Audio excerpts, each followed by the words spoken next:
Es esmu dzimis 1988. gada rudenī. Kad Latvija atguva neatkarību, man bija pirmie zobi mutē.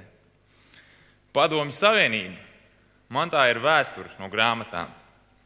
Bet šodien man ir bijusi tā iespēja pabūt vairākās Eiropas un pasaules valstīs, un es esmu redzējis pietiekoši, lai saprastu, ka tas, kā saimnieko Latvijā, nav nec labākais, nec arī sliktākais variants, bet mēs varam labāk. Šo 20 gadu laikā it kā ir izdarīts daudz.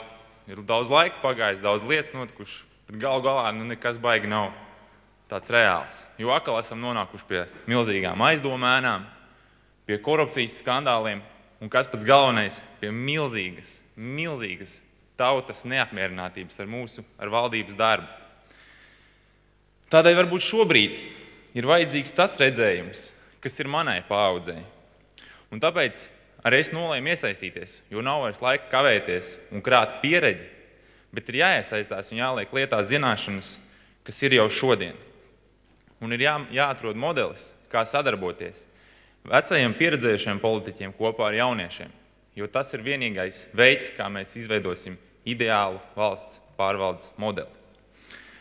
Un es ticu, es zinu, ka ja mēs darbosimies, un kamēr valdībā būs cilvēki, kas nevis piesaista ekspertus, bet kas paši ir eksperti, kā mūsu pašu partijas finanšu ministra amata kandidāts un arī mans lektors Rīgas ekonomikas augstskolā Vjačeslavs Dombrovskis, tikmēr mēs virzīsimies uz labāku rītdienu.